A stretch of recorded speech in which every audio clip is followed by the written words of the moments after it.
Shadows. Summoning the Dark One in the shadows. See, I am awful. Yes.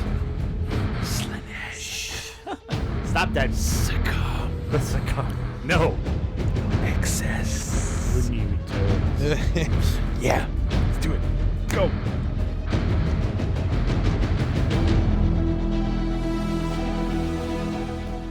Welcome, humans, and welcome back to Red Seal Roundup here at Red Seal Gaming. Once again, I'm Dan, the RSG Primarch on Discord.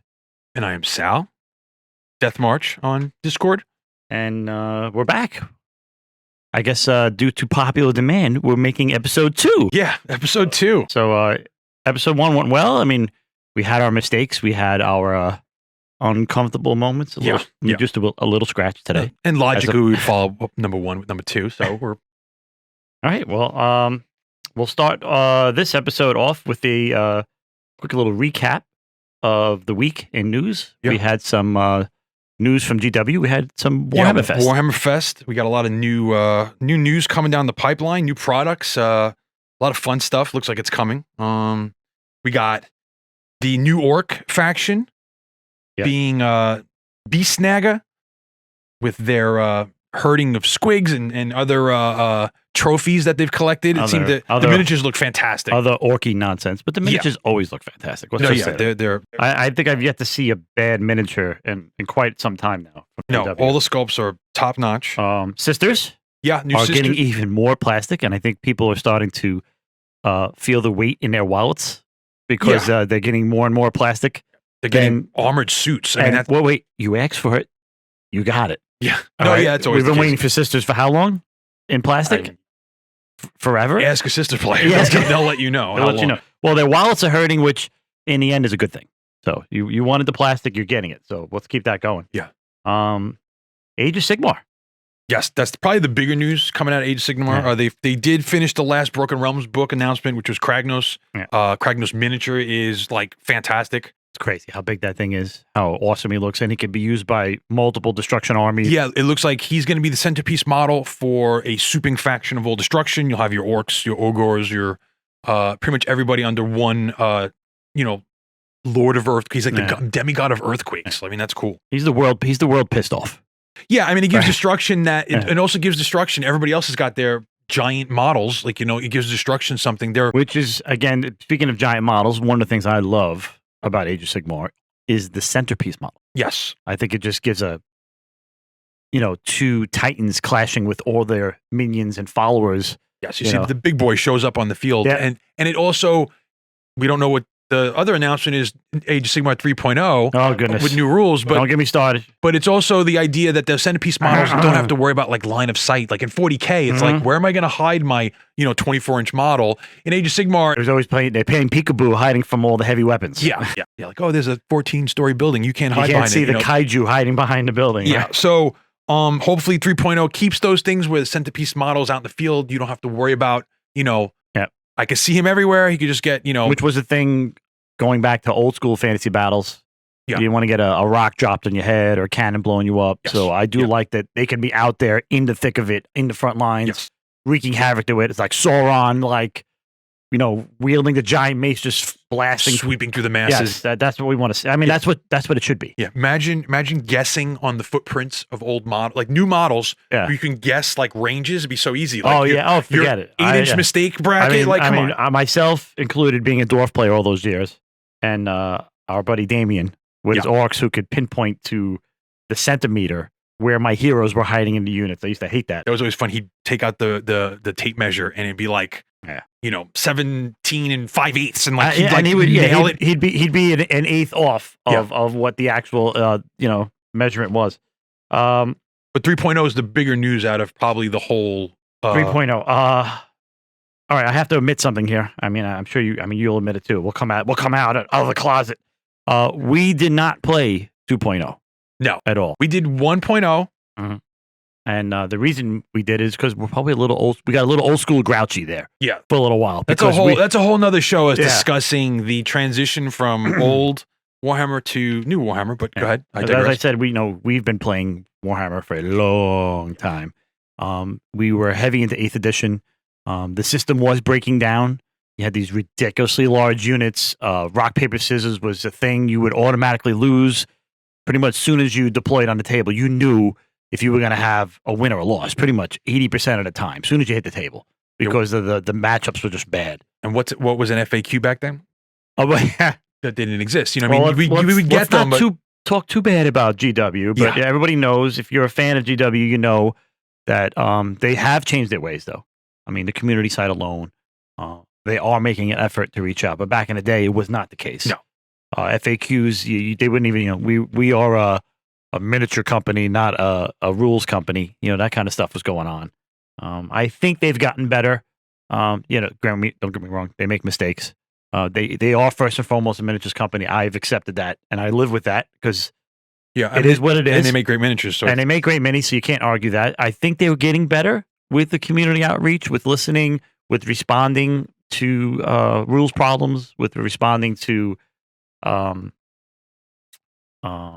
requests for minis. Yeah, look at the Sisters of Battle. I mean, I know it took forever, but it's here. It's happening. Collecting data too, like that, seeing what's happening in metas and stuff, and like being able to adapt to that. Where they never did it before. So it was just money grab, and that's it. It also seems like 3.0 is taking some of the roots of old Warhammer Fantasy and bringing back like charge reactions. Yes. You're going to be able to stand and shoot now. Is it going to be using command points? We don't know, but like, so there's little pieces of the old game that are getting resurrected with 3.0, which seems exciting. I also like it looks like they're on a 3-year cycle. Yeah. Every 3 years you come out with a new system. I mean, some people would be against it. I understand why. Money concerns, that kind of stuff. I do, when it comes to a game system like this, I think change is healthier for the system. Yes. I think the books are the problem. The cycle of the books, the people who just got books now, right before the new edition, it's kind of like, are you going to reprint, my Slanesh book? Is like, am I going to get a third book within so many months? So like people get worried, but I find Age of Sigmar has a little bit more of a leeway, like 40K power creep. The Age of Sigmar power creep, just didn't seem, we didn't play as much. So like, I mean, we might be a little fingers off the pulse, but from what I've seen, the complaints aren't as severe. Yeah.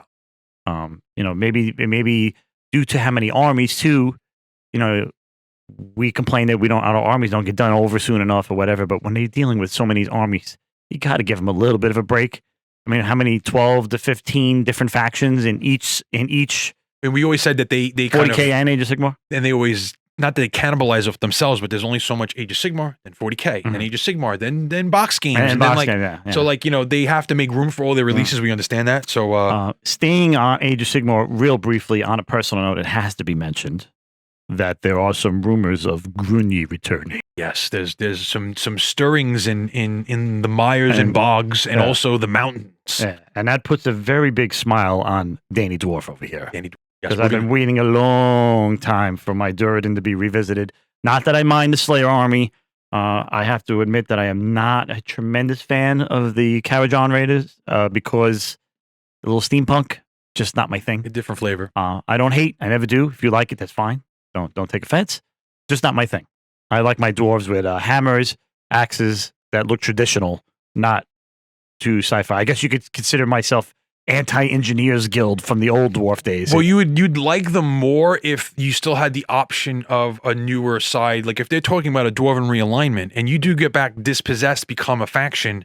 Yes. Now you could bring, overlords and fire slayers into your army as they were in their own kind of clan, but you're missing the original core. Where's my beards? Well, where's my beards? I'm sure elves missed the Lumineth, so it's like they got them. I don't mind a metal beard. Don't get me wrong. It's kind of cool seeing metal armor and even kind of funkiness of like pistols shooting out of the beard, as a off piece, not as the entire army. Maybe a unit of them I could deal with and just still give me my throng. Where's my dwarven throng? Bring it back. Just your more general. Or at least dwarves. give me the option. It doesn't have to be wholeheartedly back into old school dwarf. Just give me the option again. Well, yeah, because then you could play off of what other units do well, but then your core is your. And again, Age of Sigmar provides for that with the keywords, which I like. Yes, you could pull a little Stormcast into your dwarves if you want. Like a battalion of Stormcast just bolts in and lends their hand, to solidify a line or a realm. I actually like that. So there's a constant war And GW seems to be reinforcing that with the new Age of Sigmar rumored saying that Chaos won. Yeah, and Order lost, Chaos won, but Order's not dead, and now it's their turn to scratch back. Yeah, and the new Sigmar's chosen warriors with their new armor from Grungy. We are brought to you by Grungy. Yeah. Made by Grungy. So it's cool that they're, if anything, Age of Sigmar has done, their lore has been hitting it out of the park. I do kind of look at the 40K storylines of like dead ended, like what happened to Rabu and the Death Guard and Dark Imperium box, and like I never felt like I don't know what took place. Nothing. They didn't transpire anything after. They just moved on. And it's like I don't. A lot of people were pissed about the whole appearance of how many 100,000 Primaris Marines that were hiding in a basement somewhere. Yeah, and they got to fit. They want new product. You got to find lore to make everything fit. And it's hard to do. I mean, how do you just write that story in? I'm sure. They did the best they could. But it doesn't feel continuous, like where you get, like Broken Realms has really felt like after Soul Wars storyline and Necro Quake and all that crazy stuff. It seems to be evolving better. Yes, and it has more of it feels like a real story. Like what's going to take place after Broken Realms is going to be the new edition, and the new world after that is going to come directly from the events that took place there. So that's exciting. And I think also the rumor is coming out that the other faction that'll be opposed to Stormcast go ahead. could possibly be some form of larger goblin, hobgoblin-esque wolf riders. Yeah, I mean it's Destruction has its time in the sun, I think, where each box set was first edition Chaos Stormcast, second edition Death Stormcast. It only makes sense to give Destruction a spotlight. But why do my dwarves can't? Why do they always got to share a spotlight with Greenskin? I don't understand. I mean, I know they hate each other, but wouldn't you want new dwarves against new greenskins? Well, listen, more greenskins is more greenskins to smash. So I'm okay with that. All our greenskin fans, especially somebody behind the camera over there, I know is a bit of a fan of orcs and greenskins and just smash face, which we'll take care of that on the table someday, Phil. Yeah. But I think that idea of maybe more of like a swamp, the land of Gur, the realm of beasts, kind of, and something different with the goblinoid race. Maybe Gloomspite is still its own thing. Eating mushrooms and living in caves and stuff is its own thing. But it's always it's legal now. You eat. Sure. Well, I don't know about eating mushrooms. No, that might be some other paraphernalia is becoming legal lately in in our realm, which those Gloomspites would probably enjoy. Yes. But the idea that their wolf, they did mention, people talk about Nets and Wolf Rider things. We do have that Wolf Rider warband in Underworlds for Dire Chasm or Beastgrave, whatever season that was. So people are lending, saying maybe that will be expanded upon, further. And then supposedly the little icons on the base of Kragnos' mini they specifically highlighted and said these things are put there by an unknown group to, try and wake Kragnos, which it seems like it worked. So that also might be the fruits of their labor, releasing Kragnos. They might be part of that. So let's see. I'm excited for 3.0. Always. New edition is always fun. It's exciting. Since we have the store now, it's even more exciting because we can share the excitement even more so than just with our little play group. The store in general is already a buzz. The Discord's ablaze. Links of pictures, comments. Oh, can't wait. But I've been waiting to dip into Sigmar anyway.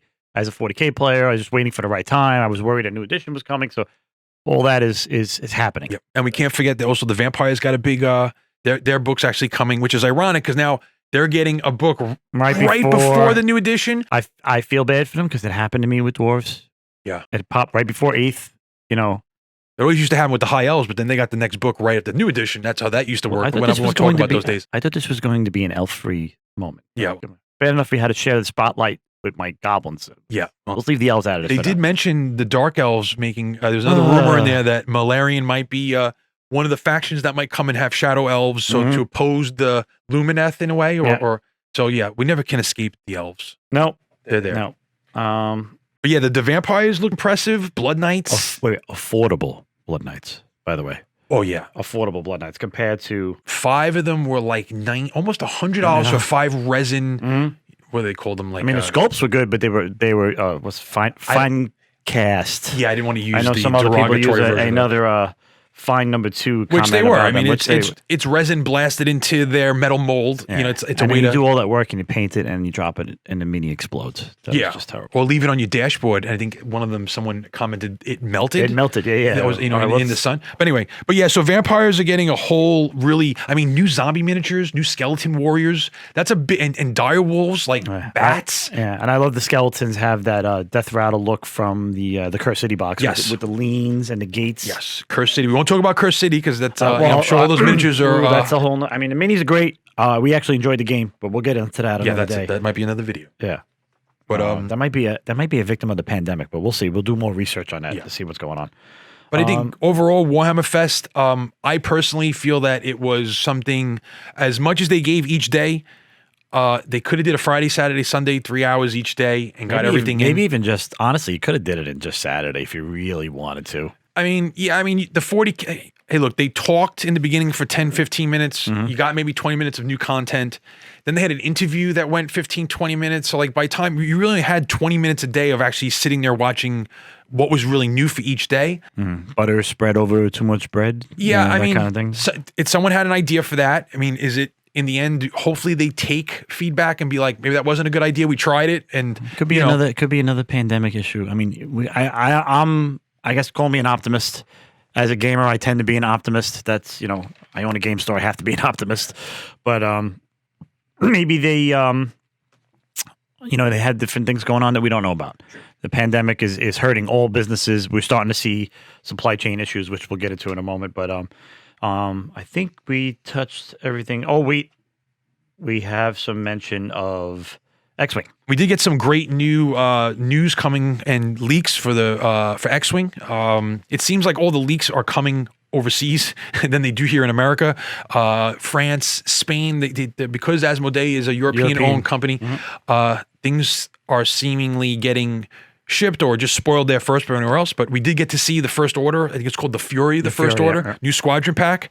Was it, what kind of ships was it? Did we see? The most interesting part about that is those ships are all new, whereas we've gotten... Because I thought they were Defenders at first, but then we looked closer. No, yeah, it's two First Order TIE bombers, which were only seen in Resistance, the TV show, and some comics. And then the TIE Whisper is Kylo Ren's ship in Rise of Skywalker. Pretty much silencer-length wings with the TIE SF chassis. It has a turret underneath. So you're getting the Whisper and 2 bombers in the box set, 3 brand new ships. Whereas all these other squadron packs have all been... ships we already have. They're not even been reprints. Yeah, just redesign or new paint jobs. Just new paint jobs. Couple new pilots, maybe. Scum was the only one that got the Hawk and the Y-Wings weren't previously in any second edition blisters. So that's exciting. That probably means we're going to see, aside from First Order bomber pilots, maybe a new bomb type, which tends to happen when you get an ordnance carrier. And that should mess up the meta a little bit. It always does. Which is always good. That's also new change. That goes back to change is good. Yes. Well, and X-Wing thrives off of additions to the game, and then things shift. But I think the TIE Whisper might be really interesting because it's another interceptor. But like, how does that work? And then we're going to get the Supreme Leader Snoke, where he's the tortured apprentice, whatever he is in his other title. So he might come with more force now, or so interesting to see. And that ship chassis is in a weird spot. So plus and I'm excited. 3 new ships in a box. You buy 1 box, you got 3 new ships. That's always great. That's always great for the fans. It's great for the store. It's great for the community. Yes. It's just a win-win. Great for people to start if they want to start first order now. Yeah. It's easier to pick up a Z shuttle and that box set, and you got a pretty decent starting force. It's always been point of entry to that game has always been fantastic. Anyway, this just makes it even easier. Yeah. What do I need? You need boom, boom, boom, you're done. Usually under $100, you can get in and have a list for months. Yeah. Someone did mention like, but what about, that means Resistance should get a box. Well, they kind of did with Heralds of Hope. Yeah. But once again, it was 3 ships you already had. You had A-Wings and the X-Wing. Well, they're also dealing with the changeover from FFG to... I heard it's going to be a while before anything is officially stamped. AMG, right? AMG. Atomic Mass Game? Yeah. This is all, for all intents and purposes, this is all FFG's product. There is not even... I heard designers at AMG yet for the X-Wing department. There's leads, we might be looking at another year or two before we see anything. A year to 2 years before you have something that FFG actually made themselves. You mean AMG? FFG, AMG. It's all G's. Well, it's whatever they put out. sooner than later is my motto when it comes to X-Wing. All right. Lastly, I think we have a little bit of Magic news. Yes. And for me, this is a big deal for fans of the store, fans of the Forgotten Realms, and fans of Magic. We are having adventures in the Forgotten Realms. Yes. MTG set. The first real, like don't get me wrong, when we first played Magic, it was the closest we ever got, but nothing was named from D&D. Like, again, Dan Artistry Primark is getting a little of that Magic crack itch because, D&D and Magic I've been waiting for since. And Forgotten Realms. And, that's just over the top. I've been waiting since 1993. We've already seen images of Dritz and Guinevere and Icing Death and Twinkle, and we've also seen some leaked images of cards, Tiamat, Portable Hole, Power Kill. Again, we're getting into D&D, and how avid fans we are of D&D. So these two things, it's you got your chocolate in my peanut butter. So this is fantastic. It's like opening the mother box. Yes. Like, my goodness. It's I've already told the customers that I might close for a month. And they're gonna have to go buy their cards elsewhere because I'm not selling them to you. You might be down here in the dungeon just sorting. You'll just see wrappers coming out of the store, and I may not survive this. We'll just put it that way. Well, we do have, hopefully, like I said, it's going to ramp up with more spoilers, and as we see coming. more. Vorpal Blade. Oh, that's. I mean, alternate win condition. It's perfect. I took off your head. That's fantastic. Just put it this way: full art foiled Dritz is going to be in the world. Like, there's a good chance that that's going to be a. He's there. He's on the box art. He's got to be. You can't put him on the box art, and not put him in the game. No, right? If they did that, that would be terrible. Xanathar, you're gonna have beholders. The beholders on the collector's booster box already. That's there. I just think that it'd be really funny if you could have a deck with like the companions of the hall, because you have all of them. The Magic already has the party system. The party system from, I think it was Zendikar Rising. They started introducing that, so it's there. It was kind of how they play test the mechanic a couple sets prior. Maybe why? Because here comes the D&D set. It's dangerous, and we need a whole party, and Dan's gonna die. Yeah, because that's a lot of Magic product that has D&D, MTG, and D&D.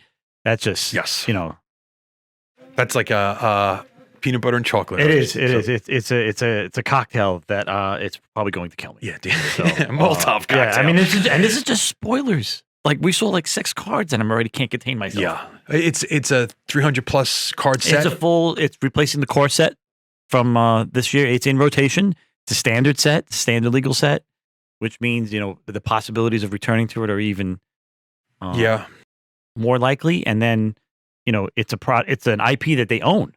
WotC owns both of these IPs, and they finally, I don't know why it took them so long. Yeah. Well, it's not like it's licensed, like 40K set that's going to come. That's licensed from someone, so that's got probably a finite amount of time. You got to have a meeting. Can we do this? Can we use that? Lots of guys run. The Magic guys run downstairs to the D&D guys. They're like, hey. They're actually probably sharing a room now. It's in-house. It's in-house, so they just, here you go. They do spear Don't hands, forget by about the way. this. Yeah. Well, spear hands is always. Yeah. But, that has potential. Please, everybody, go out and buy all the Forgotten Realms, because just don't buy it here, because I'm keeping it all to myself. Yeah, but just buy it. The more popular, and obviously sales, it means the more chances they're going to make it more. So, well, think how many people are going to dip into it. How many people who are on the outskirts of both those games?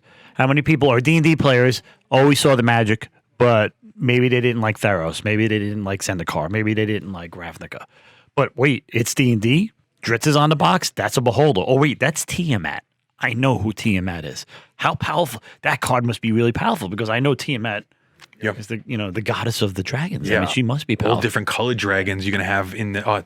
It's the possibilities are endless. The cocktail that can be made there. And then the other way around is the D&D players.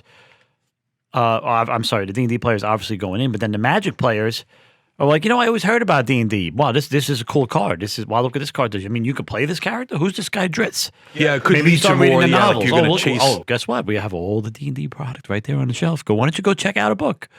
Yeah, it probably has more crossover. Both ways. I mean, you talk about crossover. I mean, that's again, it's like the ideal situation. And some people they're just both in the same store. And some people just like playing, and not just in our store, in any store. Well, yeah, it's not just not just RSG, just for the both those communities to come together. Because it won't be just at RSG. Oh, no, he's gonna buy it all. It's going to be everywhere. Well, you're not. Like I said, don't come here, because I'm keeping again for the 14th time. Actually, 16th time. That one's 16th. That's for all the Remember people that know me all too well. But that's the first mention of it, by the way. I haven't been No, I'm pushing sure. it that much. Sure. But for the 16th time, don't buy it here because I'm keeping it to myself. But yeah, I think people like, I know myself, I like playing games. Like, I want a card game in kind of all my IPs. Like, I miss a Star Wars card game because I like playing my Star Wars games, but don't miss Destiny. Still miss Destiny. Yeah, because but like the fact that like they can buy other licenses now, you know, it's only a matter of time before they start touching on the licenses. I mean, if we know they're Hasbro already could work a deal with Star Wars and Disney one day and be like, hey, we'll make a card game run, see how it goes. Hey, listen, if you can make a deal with Games Workshop, which we know they've already done. We'll get into that another day because we don't know all the rumors yet. But if they're doing that and they're outsourcing, and Lord of the Rings, Lord of the Rings, yeah, they're actually well, Lord of the Rings has actually been leaked already. No images, but they say they're going to do it. Yeah. It's going to be I think it's going to be a standard set too for Lord of the Rings, which is good.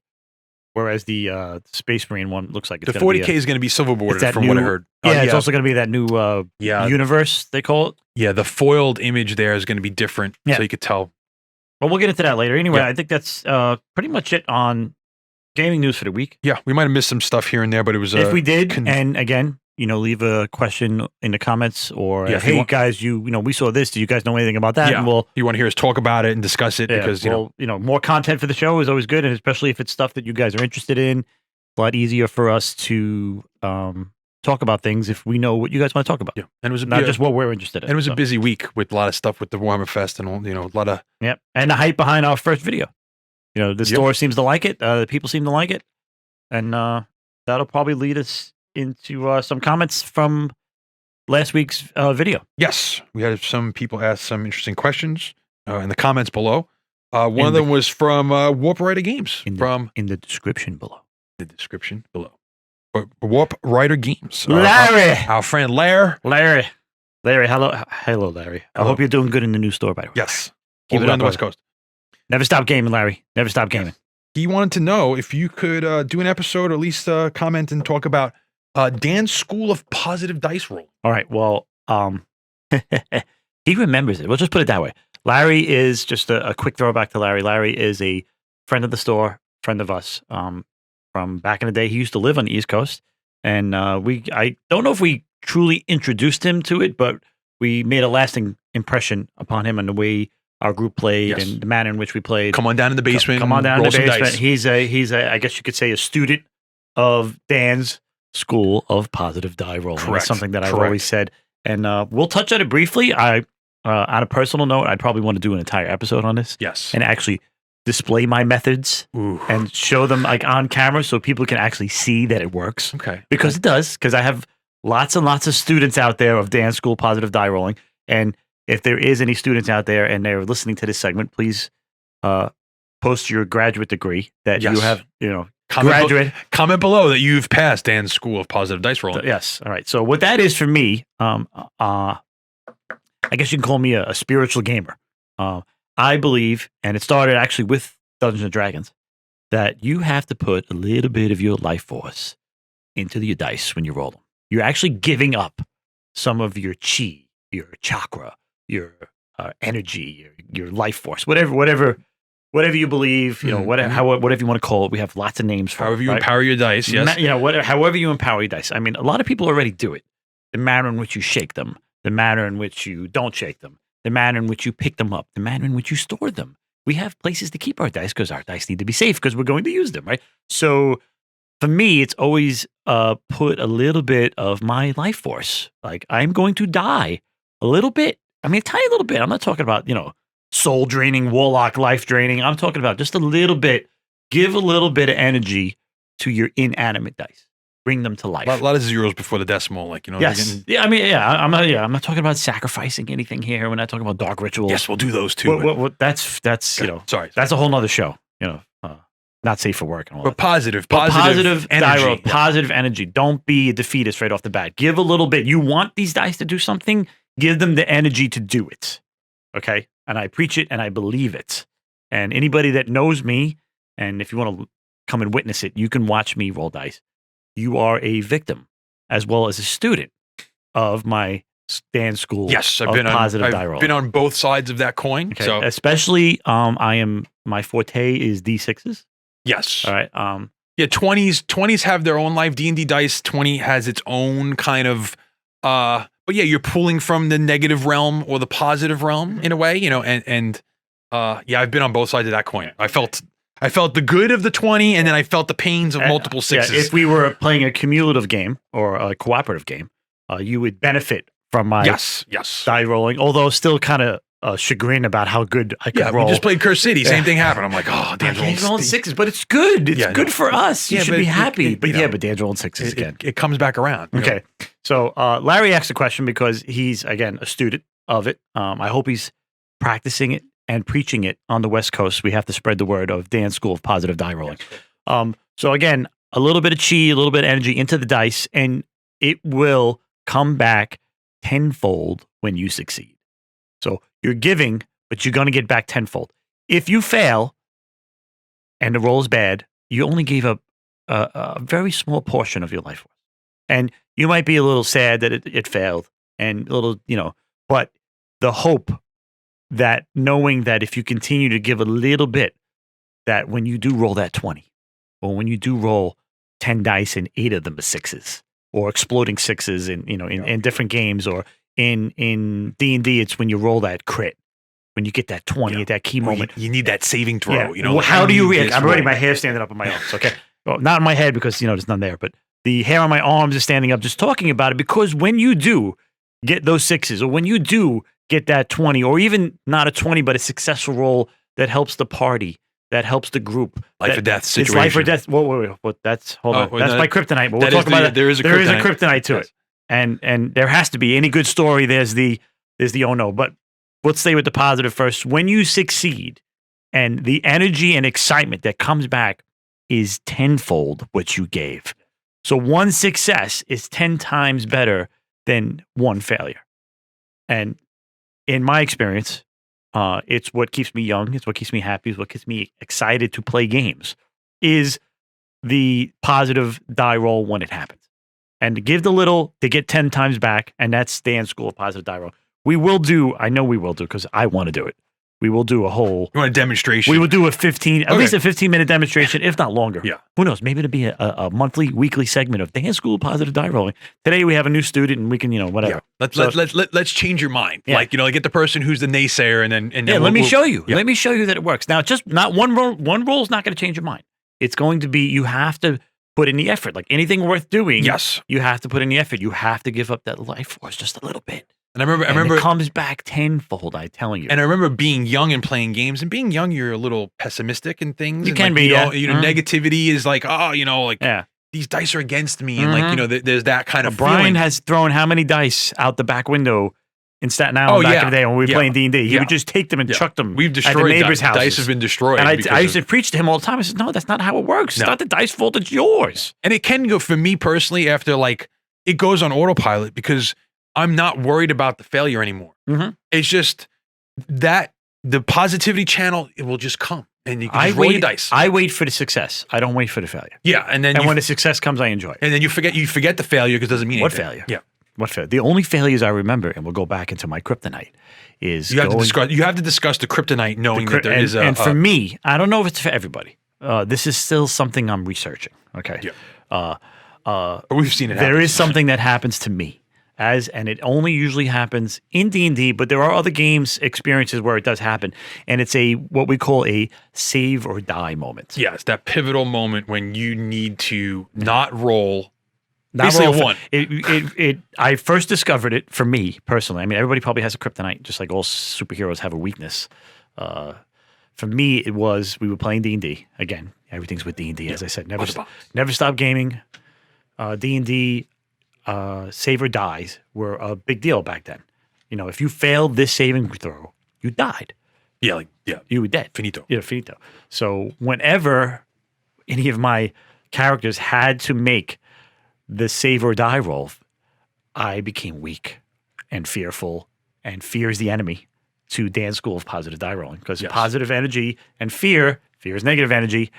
It's the kryptonite for me. So whenever there's a save or die, and people would even try to superimpose it on things that didn't have nothing to do with it. I've done it myself. They've done it to me when I was shooting at them with hey, Dan, save or die. Just to try to put the negative energy on my die roll to stop me when they were competing against me in of course, a friendly manner. Yeah. But it interrupts my chi flow, and I can't channel into the dice because of fear. Just like even in Star Wars, fear. Yeah, too much fear. Fear leads to hate. And it's a negative energy force. And now my hair's going down. To the fall of the Jedi. We're talking. I'm sorry. I mean, well, it applies everywhere. That's my whole point. It applies. It's not just a D&D thing. It's not just a Warhammer thing. It's any kind of, even it's a life thing, right? Fear is bad, right? And when save or die comes, it's fearful for me because I lost. And then on top of that, it happened. There was a save or die moment. Wasn't your paladin? You had a beloved paladin. My beloved paladin. His name is Decion. If you're a fan of the D&D cartoon, I got the name Decion, which is my online presence name. When you were a kid and you're looking for an online name, Decion was my thing.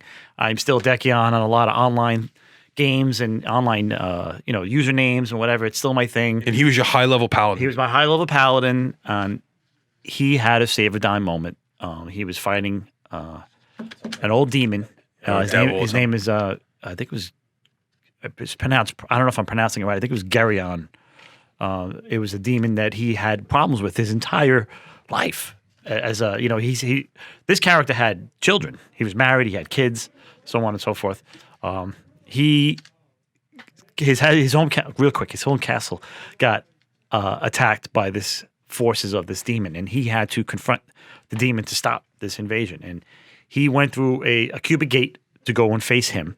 And while fighting him, he created an illusion of an avalanche of rocks crashing down onto Decion. And back then, it was a save or die moment. Yeah, because if you believe it's real, you take the damage or the suffering. If you believe the illusion was real, you would suffer the effect and psychologically die from it. Yeah. All right. I rolled a 1.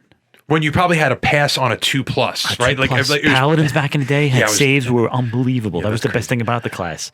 The saves were almost impossible to fail. Almost impossible. Yeah, well, you were told to save or die. I was save or die. He actually said it. He said the words. The dungeon master said the words. He said save or die. And as I was rolling with my positive energy, he said this.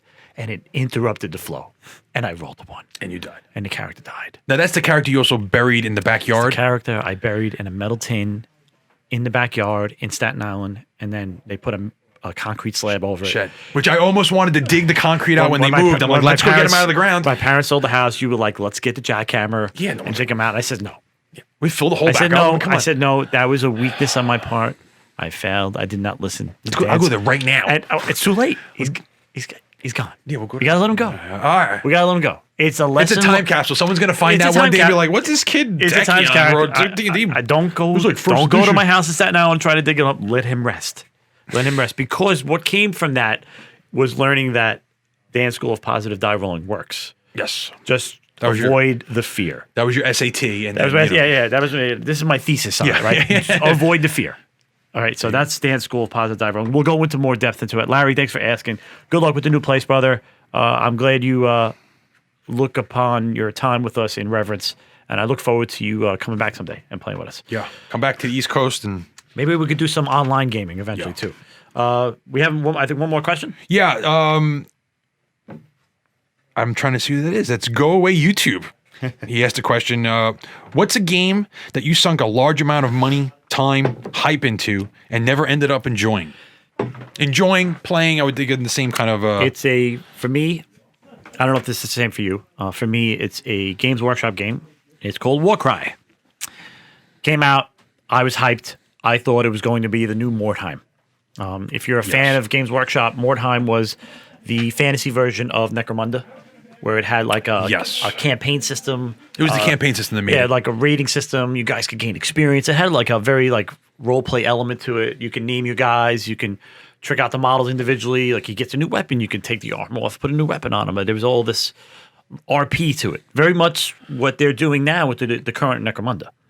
Yeah, same. Necromunda really is a that same system of. Yeah, it's what the old Necromunda was, and they brought it back just bigger and better. But the Warcry for me, I thought was going to be That the new Mordheim. So I bought everything. Bought all the war bands. Yeah, like the phase 1 stuff. I bought the phase 1 stuff, all the war bands, all the terrain, all the rule books, everything. And then we started cracking it open, and it felt like newbie Warhammer. Yeah, it felt like the intro. It was the intro Age of Sigmar game that they were kind of missing. They kind of just, which is fine. I'm not. I don't want to knock the game. But you wanted something else. So I wanted something else. Maybe it's my mistake again for going into it thinking it was something when I should have just pitfall. That could be a pitfall for a whole other show. As an old gamer, you always you have that nostalgia. You want what you want, and you hope it is what it is. But if you go in looking for something and it's not there, you're doomed to disappoint. Yeah, and I did. I was completely disappointed. It has the car. It's an entry level game. It's not what I was looking for. This deep, long, invested game where we're going to have a campaign where all these different factions. It's more of a beginner's game. It's like a pre-Sigmar game. Yeah, simplified rules. There's like it's more symbol based with what you have to roll and stuff. They think they did come out later on with a little more narrative games, and I think it's like more of a pick me up kind of like play quick. They did have like a little bit of a point system where you can maybe, but it felt like a money grab because it's like you just bought more of the same models for the same war band. At least they were new models on towards like kill team people. Yeah. Unfortunately, you're just buying the same box again and just getting 2 of this guy. And 2 of that Especially guy. early on, it was just it really just felt like a chaos game. Yeah. And then they had to incorporate the models you already had, like Stormcast and stuff. I mean, we had I had some fun playing it. It's not that I wouldn't call it a not fun game. Again, it wasn't what I was looking for. I put all the time. We built the models. We built the terrain. We did the reading. We did the research. The hype. Spending all the money. And it just didn't feel. It wasn't what you wanted. It wasn't what I wanted. That's hard to overcome on a game when it's not. You have the preconceived idea like I want it to be this, and then just like Dreadfleet wasn't Man of War. Yeah, exactly. So Dreadfleet wasn't Man of War. Oh my goodness. But that was a fun game. Like it was fun. We played a lot of Dreadfleet because it was just different. It was its own game. So, but the war cry for me was something I went deep into. It wasn't what I wanted. It's probably my fault. I don't want to blame GW. I try to not blame game companies because if I went in with a preconceived notion, it's my fault. Yeah, and they still do. And for all intents and purposes, I mean, they just put out a new core set of that game. So Warcry has there must be a niche where it's like a quick paced. It is a little cheaper from a point of view of getting into a game. You can, especially if you have somebody that has the box set already. All you got to do is pick up one of the boxes, and you have enough to play. Yeah, and it's edition proof. Which is great because it's not tied, whereas Kill Team is still kind of like 8th edition rules and it never progressed. But yeah, I definitely remember hoping that it would take off and be that quick fix game. We could play quick games. And then, like you said, it just kind of died. And I was hoping it would develop into Mordheim. Yeah. Where we had, the leveling and increasing of the skills. And, the narrative story where you leveled your group through and then a guy gets a name for himself. Oh, that's so-and-so. Oh, that character always kills me, whatever. It had, again, D&D player, I'm always looking for a little more depth in my stuff. That's what I do. I'm looking for that length that I'm giving it. Again, I'm giving energy. I want it back. I'm giving time. I want it back. I give into it and I want it back from the game. And D&D's always done that for me. But Warcry did. So it happens. Cool. Yeah. So the game. I feel the game that got me was, you'll remember it because we had the hype, was Palladium's Robotech miniatures game, which was a Kickstarter first, and they talked about the waves. I remember seeing it at Gen Con. And we played the demo on it, and it was fun. And man, I bought into that Kickstarter. I have literally like a plastic tote from Home Depot, just full of the resin models, unbuilt stuff. You know what I mean? It prints. I have a I don't know if it is Battle Foam. I had like a Battle Foam Robotech bag with the logo on it. I went crazy in the Kickstarter. And I never built it. It kind of, Palladium had the whole issue with that game, getting people the product, and like it just never. Sometimes you need a game to take off for it to be like supported, and you can always come back to it. It just got like debacle. Did it also get in trouble with that whole Harmony Gold licensing stuff that was going on? I don't think it was the licensing. I want to say it was production, Palladium having to make so much for such a big audience, and they couldn't produce it. And making a Kickstarter, dealing overseas production, Palladium didn't have miniature games. It was just mostly RPG books. We played all those. That game actually died though. It was like, well, at least Warcry didn't die. That's even worse for you. No, it was because you spent that money and it died. And and I never there, when you ask, there was no enjoyment because I never got to play it. The only time we played it at Gen Con, we did the demo, and it seemed fun. Yeah, I remember Vertex landing. And plus, that mean you know. Again, Sal and I with our tropes. You and I are big Robotech fans. Yeah, and it was the spaghetti missiles. When Veritech launched the spaghetti missiles, the battle pod explodes. Like it was fun, but it was already pre-painted on the table. Like that helped. And Robotech is Transformers meets humans. Literally. Oh yeah, literally, it's humans in the vehicles transforming. You know, Mecha, which is again another trope of ours. Yeah, it's an '80s icon for us. But that game was really never took off, and it was just like okay. And go into storage, and then maybe one day it's in storage with my Warcry stuff. And the thing about Warcry, even though we stopped playing, I kept buying it because I thought it would. All right, maybe what if it develops? What if it does become the game that I was looking for, and I didn't have it? Now this is also pre-store, but GW is a little notorious for making things sometimes in a one-off manner. Yeah, and then disappears, dries up. So again, fearful that it would FOMO. FOMO kicks in. I mean, we all have it. It was, let me just keep buying it in hopes that it would, become, now the game hasn't died. It's still out. They still kind of support it. But it still never developed into what I wanted. So I just kept throwing money into this pit. Yeah, until you realized I'm going to stop. I'm going to stop. Eventually I did. And that was it. It happens. It happens to all of us, I'm sure. I mean, that's probably why this question was asked, is because everybody's got one that they kind of like, oh man. The question is that everybody's like, oh man, am I the only dum-dum that does this? And you're not. Yeah. And it's tougher when you don't get to play something. Like at least there was like a little inkling. We played it once or twice to demo it. Like the stuff I bought, I never played it at home. I played it at Gen Con. No, we never played it at home. It was like played it together 2x2 table at Gen Con, and then that was it. Didn't you get some terrain from another third-party company for that too? No, they started someone made the miniaturized city buildings. And I'm like, oh, cool. Yeah. And then I was like, oh, let me wait. Thank God. Because. Oh, good thing you waited for that one. Yeah, but. Because it's crazy. Yeah, oh my God. But yeah, so that's, those are pretty much our, want to call them regrets? It's a regret, but yeah, definitely. I guess you could say it's a regret. Not enjoyed. I don't really like to use the word regret. It's a negative thing, but, it is what it is. It sucked. It is what it is, and it sucked. So, all right. So we're pushing up against an hour here. We don't like it to go too much longer than that. So let's do a little brief. What you're most excited for in coming weeks? Okay. So what we've seen this week. What do we have? What's the one thing we're most hyped for? Mm-hmm. I'll go first. For me, the First Order set, I'm really pumped for. I think that's those are ships that that faction needs, but. The announcement of Age of Sigmar 3.0 is getting me the most excited. I want to get back into fantasy. And it's always great at the beginning of edition. You're gonna get a new rule set. You could do the whole start collecting box, do a faction, get into. I have my my select factions that I always love and tend to. I think I'm gonna start a faction outside of my wheelhouse for this to kind of just feel different, but then I will always slide back to chaos. It's just the way I go. But yeah, I think the 3.0 was an announcement, and then it looks like it's about a month because it's they have the website is having a countdown. I think it's 18, 19 days at the time of this before filming. We're gonna get probably see the box set. So that's hopefully in that time frame they give us a bunch of more leaks as we gain momentum. And of course, yeah. I think that's the most fun waiting for those to come. But I'm pumped for that. All right. For me, of course, Age of Sigmar is definitely something I'm also interested in. But for me, more currently is without a doubt the Forgotten Realms Magic set. Yeah, that's as a D&D fan, as a Magic fan, I can't. I'm like a giddy little schoolgirl. It's like a first, right? It's just like something I've been waiting for since 1993. Right, so we're talking, almost 30 years of me talking about this, waiting for decades. Literally, it's been decades. Yeah, That's crazy. It's finally coming, and I still don't believe it. It's like pinch me.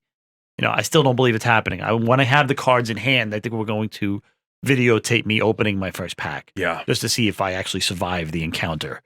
Yeah, who's going to be what's going to be the first rare or mythic you get? Bruenor is on a card. What's in the first pack? That's a video on its own. If Elminster's on a card, I mean, if you get a paladin in your first first pack, the soul rings will just burst into flames. I gotta take a moment. Hold on, I can't breathe.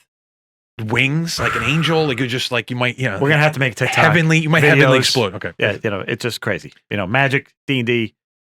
In a way, I'm glad my favorite things. In a way, I'm glad it's happening now because we get all the modern art because their art is if anything Wizards does, their art department, their artists they source it out to. Yeah. So now having all the modern art on Forgotten Realms cards with all the and it's Forgotten Realms art. I mean, they already leaked the lands. No, I know it's the lands even have little like as if like the little blurb that the dungeon master would read to you on the land.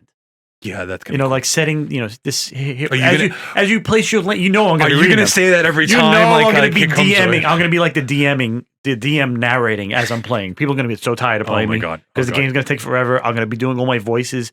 Every creature I put out, I'm gonna be doing my D&D voices. Get ready. If you get the zombie, it's gonna be like. You have to get the monster noises. The monster noises. I hope there's rates. The voice. Forget. It's gonna be crazy. So. It's a hype train. We're ready. Hype train. And hype train is what keeps gamers going. Yep. So, again, never stop gaming. Yes. You know what keeps us going? Leave your comments and questions in the comments below, and we could hopefully answer some more stuff you guys are interested in talking about or hearing us blab about. Yeah, I actually really enjoyed talking about the dice rolling and, that whole thing that we went into that we didn't, we were disappointed in. I didn't even think about that question. So tapping into our patrons, our viewers, any questions you have, please, it just gives us more content too. It helps the podcast and it gives you stuff that you're interested in. Because if it's your question, then you'll be interested in the answer, which just makes it better for both. Helps all of us. Spark the neurons in our old brains. Like, remember those old things of your... as I said, I am over 50. All right. Maybe I don't look at it. I don't know if I do or not, but this old brain, you find these like chambers sometimes that come up when, and Dance School of Positive Dice Rolling, talking about Larry. There are other people out there that have played with us over the years, and I hope they find us here and then throw some questions in. Yeah. And even all the new people that we've been encountering, which is the best part of opening the store. Honestly, it's been running into new people, sharing my excitement with them. That's what I love. That's my thing. Yeah. It's your basement extended to the rest of the world. Like I said, I was actually going to name the store Dan's Basement. But a couple people said that might sound kind of creepy. Yeah, that sounds like. And I was like, well, that's not my intent. But they don't know my intent till they come in the store. Go downstairs and see the GIMP. They got that for you. Open the box, see the GIMP. No. Hence, Red Sail Gaming. Actually, it's worked so much better. They come in and then they ask why Red Sail Gaming, and now we tell them. There's a story. Watch the first episode. There's a story. There you go. And now we have a place to send them. And then on top of share the story. And I love getting people excited about a new game. So.